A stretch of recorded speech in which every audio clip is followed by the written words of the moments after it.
Assalamualaikum warahmatullahi wabarakatuh. Halo, di sini kami akan melaksanakan yaitu sesi konseling individual atau video konseling individual yang dilaksanakan pada hari Senin yaitu 8 Juni 2026. Selamat menyaksikan. Assalamualaikum warahmatullahi wabarakatuh. Perkenalkan, saya Asyifia Nadia, mahasiswa UIN Bukit Tinggi, angkatan 25 Prodi BK dan di kelas 2 BKC. Saya di sini sebagai klien dari konselor Kak Ulfa. Salam.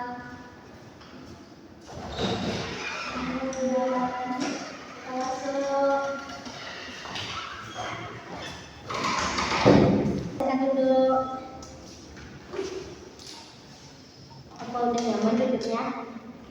Dan sebelum ke sini kamu ada kegiatan apa?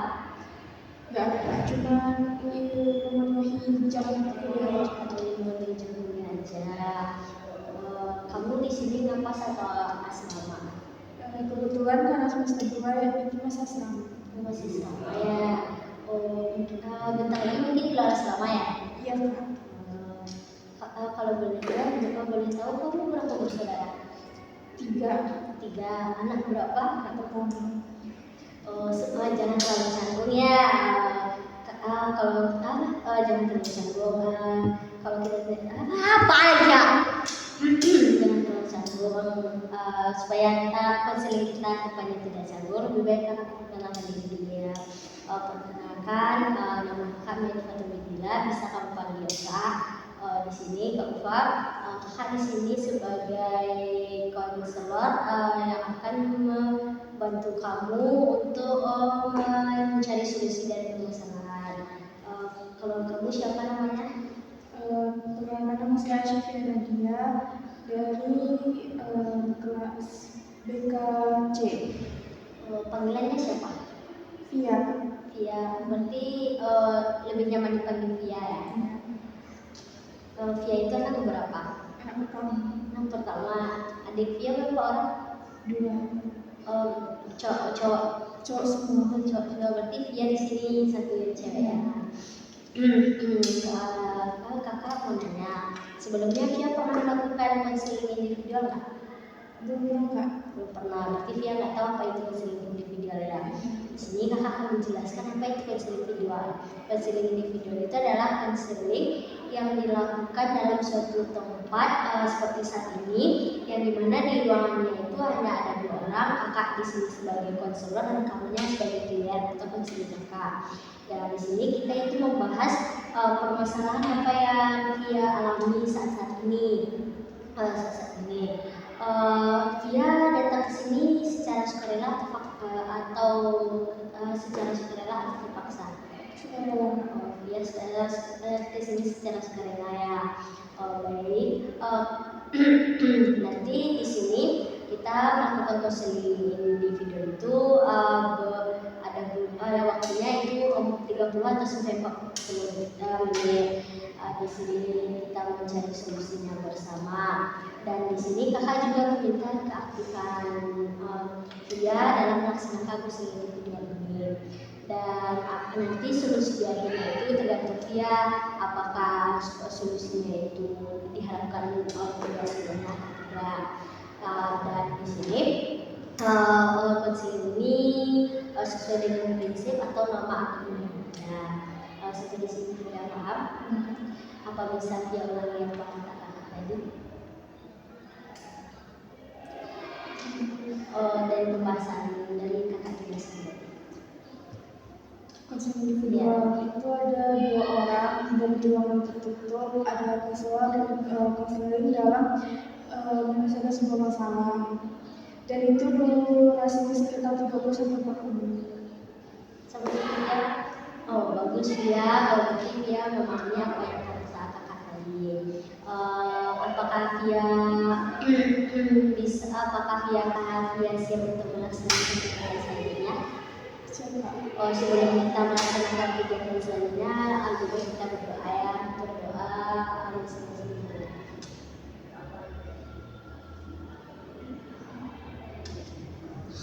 Semoga dari berdoa kita tadi konseling kita hari ini lancar ya. Bagaimana perasaan dia akhir-akhir ini? Agak menjengkelkan Kak. Menjengkelkan seperti apa maksudnya? Kayak misalnya kan kita di akhir-akhir UAS ini otomatis banyak tugas ya kan. Ya banyak pokoknya penampilan materi gitu kan. Jadi ada satu orang gitu kan, ibaratnya aktif lah di kelas, mungkin dilabelkan sebagai orang yang pintar gitu kan. Tapi ketika dia itu satu kelompok dihadapkan dengan dia gitu kan, satu kelompok dengan dia, tapi dia itu tidak mau gitu bekerja sama. Tapi orang-orang dia pintar, dia bisa segalanya, tapi pas di kenyataannya sama dia tuh hanya merepotkan gitu. Itu yang buat jengkel gitu. Gitu. Terus apa ada via komunikasi atau omongin soal itu sama dia? Kalau misalnya soal tugas itu kan, misalnya tugas makalah gitu biasanya dikumpul, tapi ketika di chat dia tuh nggak dibalas gitu, kayak nggak respon gitu. Apa dia pernah ngomongin soal ini sama teman dia yang kayak gini? Apakah pernah dia ngomongin kalau kamu ini kayak gini loh? Apa pernah dia ngomongin sama dia? Nggak pernah. Kenapa dia tidak ngomongin sama dia? Soalnya dia tuh tipikal di kelas itu orang yang gimana ya? Dia kalau ngomong tuh agak nyelekit gitu, jadi takut gitu untuk ngomong. Apa teman dia semua di kelas itu merasakan seperti yang dia rasakan atau gimana? Mungkin ada beberapa, tapi nggak semuanya. Apakah dia seperti ini baru semester ini atau sebelum semester itu juga pernah? Kebetulan semester sebelumnya belum pernah untuk Berarti dia tahunya baru semester ini. Terus dia kalau di kelas itu kayak gimana? Jadi orang yang aktif Kak, banyak ngomong gitu kan. Terus kalau misalnya kita juga pengen aktif gitu kan, pengen dilihat sama orang kalau kita tuh bisa, tapi dia tuh nanti pandangan itu buruk sama kita atau dia menjelek-jelekkan kita, itu Kak yang bikin kesel juga. Berarti di sini dia kesal karena punya teman kayak gitu. Merasa kayak dia itu merasa seperti kita bersaing sama dia. Kalau benar demikian ya. Terus kalau misalnya kalau misalnya kita kasih curhat ke orang gitu kan, ke teman kita yang lainnya, kalau sifat dia kayak gitu, ternyata teman yang kita curhat itu cerita pula ke dia, otomatis nanti ketika kita bertemu dengan dia nanti di sini kita gitu. Di sini dia pernah cerita juga sama teman. Terus apa tanggapan teman dia? Kayak mendukung gitu, tapi nanti besoknya gitu kan, ketika besoknya tuh dia tuh tiba-tiba menggunakan keras gitu nyindir seseorang, tapi nggak ada pakai nama, tapi kayak menunjukkan sindiran dia tuh untuk satu orang gitu. Mendukung seperti apa teman dia itu ketika hubungan sama dia? Kayak mendukung, iya benar tuh emang kayak gitu sifatnya. Orang kayak gitu jangan dapat, kalau misalnya buat sebuah satu kelompok sama dia jadi masukin namanya gitu. Tapi dia ngomongin juga sama teman. Terus apa pas dia ngomongin ke teman dia dan pas dia itu disindir sama teman dia ini gimana perasaan dia? Sedih sih Kak. Sedih. Dia sedih. Karena kan siapa yang apa ya, siapa sih gitu ya nggak senang gitu kalau misalnya disindir gitu kan. Ini kan usaha kita juga ada, kalau misalnya satu kelompok pun nggak ada usahanya gitu. Sindiran teman dia itu seperti apa dia nyindir? Kalau sindiran misalnya gini, kalau ngomong itu jangan di belakang, kalau pakai bahasa Minang gitu, nggak terlalu bisa bahasa Minang tapi tahu lah artinya gitu kan. Jangan kalau ngomong itu jangan di belakang, ngomong itu di depan langsung gitu. Tapi itu ya berarti dia tahu kalau dia itu cerita itu sama teman dan teman dia ini cerita sama dia.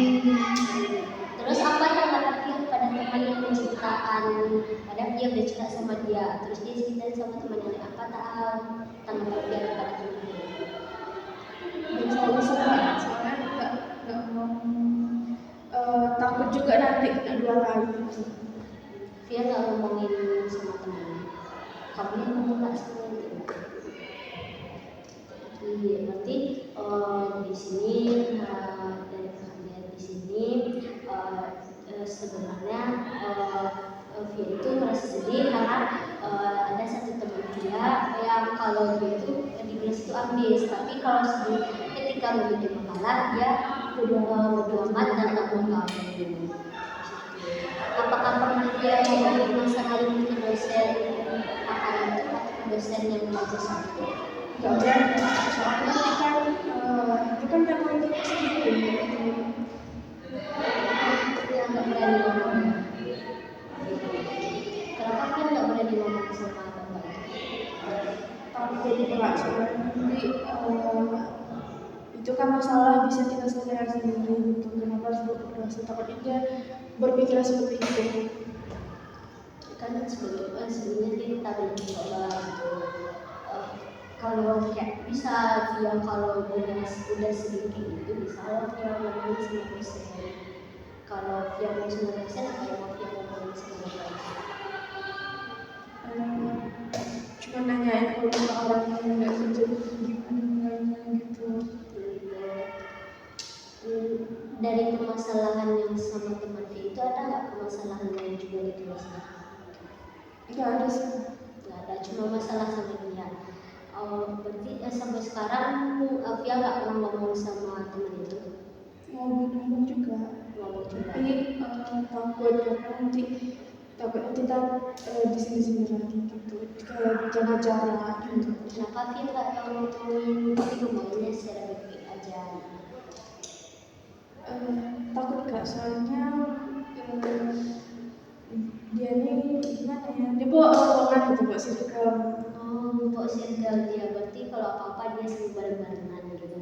Iya, dia soalnya ada teman-temannya juga. Jadi kalau misalnya dia tuh menyindir seseorang tuh nanti ada teman-temannya yang Yang tuh.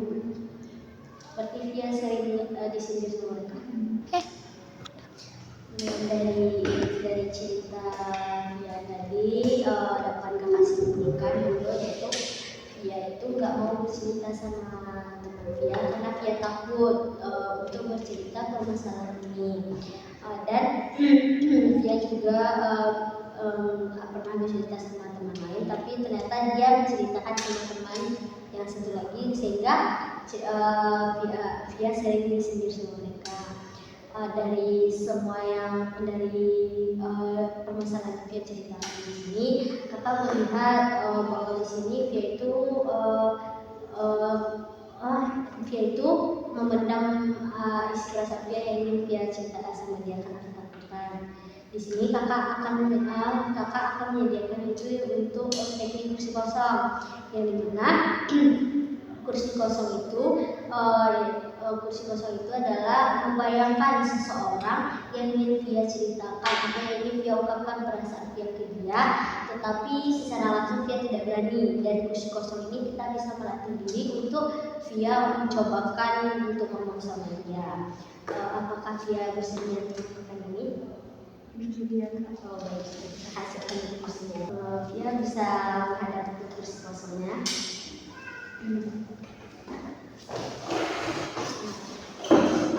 Coba Via bayangkan yang disampaikan kursi kosong ini teman Via yang ingin Via ungkapkan perasaannya. Apa yang ingin Via ungkapkan sama dia?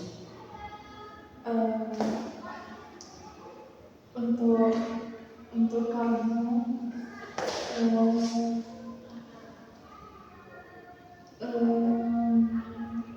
Gak apa-apa Via cerita aja sama dia. aku mau jujur sebenarnya semua tugas yang ada ketika kita suatu kelompok tuh tolong ada kerjasamanya, karena namanya kelompok itu kan harus ada kerjasamanya, jangan membaratkan satu pihak saja. Itu paling Via.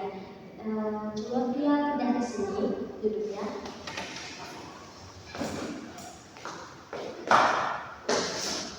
Dari yang Via omongin sama dia tadi, apa tanggapan dia menurut Via dari yang omongin?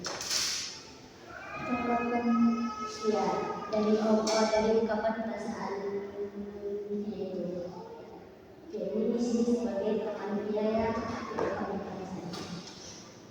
Maaf ya kalau misalnya nggak bisa bantuin tugas kelompok. Mungkin aku sibuk dan lain-lain, jadi sehingga bisa tidak terselesaikan tugas kelompok. Itu tanggapan Via tentang ini. Dan sekarang Via selalu percaya di sini.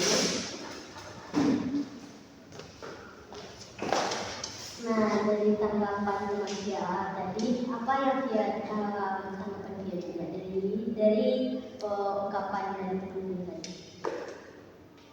Kalau nggak bisa itu jangan kita sendiri sama orang gitu kan. Jadi kayak dia tuh tidak merasa tertekan gitu kan, dia sindir terus dengan terus kamu.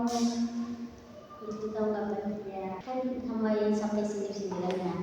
Sekarang coba Via pindah lagi ke tempat kursi ini dan bayangkan lagi tanggapan dari yang Via omongin ini sama teman-teman.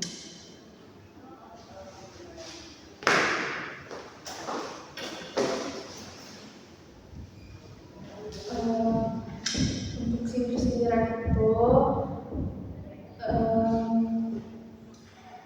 aku minta maaf karena mungkin ada beberapa sifat dia yang mungkin tidak sesuai dengan diri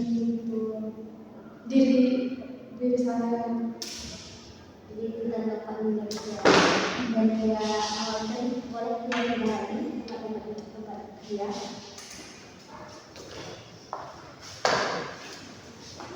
Dari apa yang diungkapkan oleh teman Via, apakah Via bisa memaafkan dulu? Coba teman-teman. Dia bisa memaafkannya. Semoga kedepan itu tidak terulang lagi itu masalahnya, karena ada maksud di sendiri kayak gitu kan. Dia juga merasa tertekan gitu kan, jadinya takut, padahal pengen juga untuk bertemu.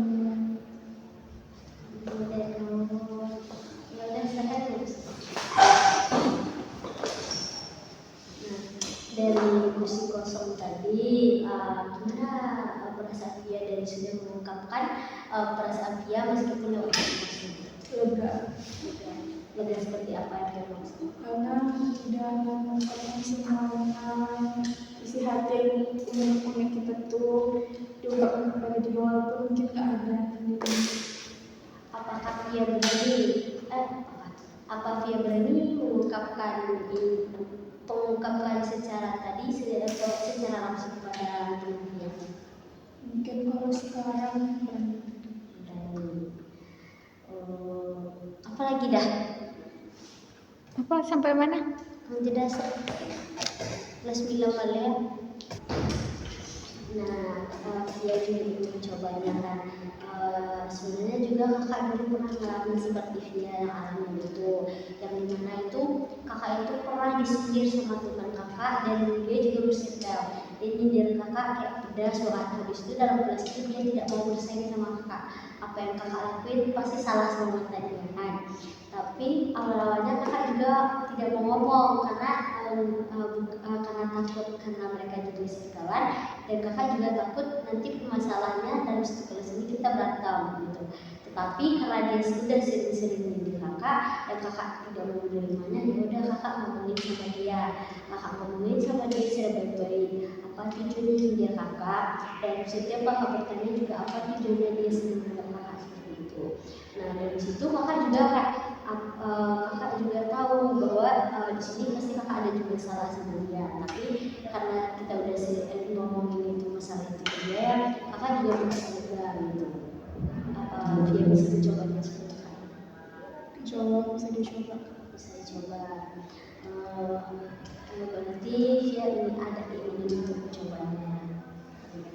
Bagus banget dia, bagus banget dari apa yang dia ingin mencobanya.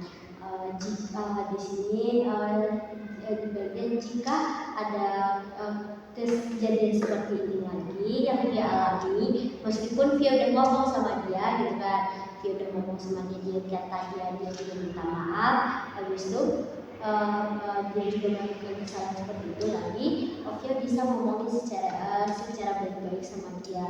Kalau Via itu udah ngerasa dia sering nyindir aku gitu kan, Via bisa ngomongin sama dia baik-baik. Dan dari ngomongin Via itu nanti pasti kalian punya solusi dan tidak menimbulkan kesalahan. Via paham. Baik ya, kita sudah melaksanakan yaitu konseling Via. Di sini kakak menanya gimana pemahaman Via ketika dalam melaksanakan sesi konseling.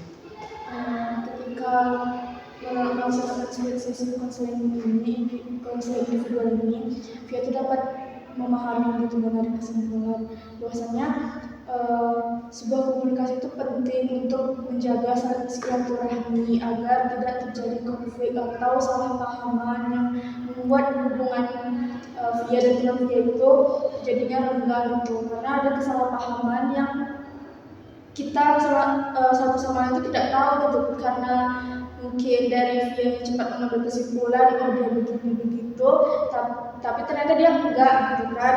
Jadi apapun masalah itu sebaiknya itu diomongin secara langsung supaya kita bisa tahu gitu masalahnya dan bisa diselesaikan juga kalau misalnya ada ketidaksesuaian kita atau misalnya ada masalah gitu kan, bisa kita omongin secara langsung tanpa kita melibatkan pihak-pihak lainnya, karena nanti kalau kita berbicara dengan yang lain yang tidak bersangkutan, takutnya terjadi adu domba gitu kan, karena nanti kan apa yang disampaikannya nggak sesuai nanti kan.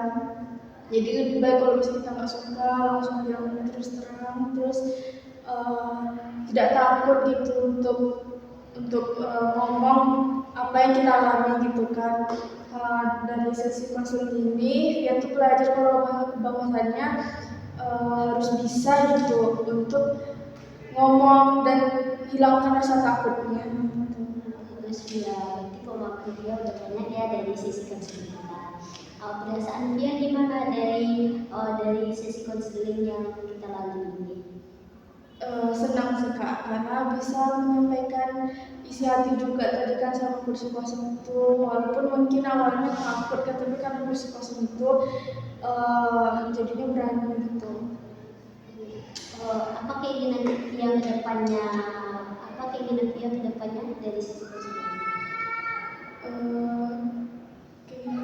Keinginan Via kayak kalau ada teman kayak gitu lagi gimana? Kayak gimana? Ada nggak keinginan Via untuk perubahan ke depannya? Kalau keinginan Via mungkin kalau misalnya ketemu sama orang kayak gitu lagi, mungkin Via terus terang gitu kan, kenapa dia kita tanyakan secara langsung ke orangnya, terus bilang ke dia gitu bahwasanya sikap dia kayak gitu tuh membuat kita tuh merasa tersudutkan, nggak tenang gitu, tertekan. Jadi lebih baik mungkin untuk keinginan Via untuk kedepannya itu lebih ke terus terang ke orangnya langsung. Itulah pemahaman perasaan dan keinginan yang bertanya. Kalau ada permasalahan lagi, kalau kita dalam melakukan sesi konseling lagi, Via maunya kapan kita melakukan konseling lagi? Besok di jam berapa dan di mana? Di jam yang sama, hari yang sama dan tempat yang sama. Berarti Via ingin melakukan konseling lagi yaitu di jam yang sama seperti ini, di hari yang sama dan tempatnya di sini juga. Semoga dari apa keinginan Via yang Via inginkan tadi, ingin berkomunikasi sama teman dan ingin menyampaikan sesuatu yang Via rasakan kepada diri Via tanpa memiliki rasa takut, semoga tercapai ya. Dan semoga Via itu sehat selalu ke depannya, dan Via itu juga tidak merasa takut ke depannya.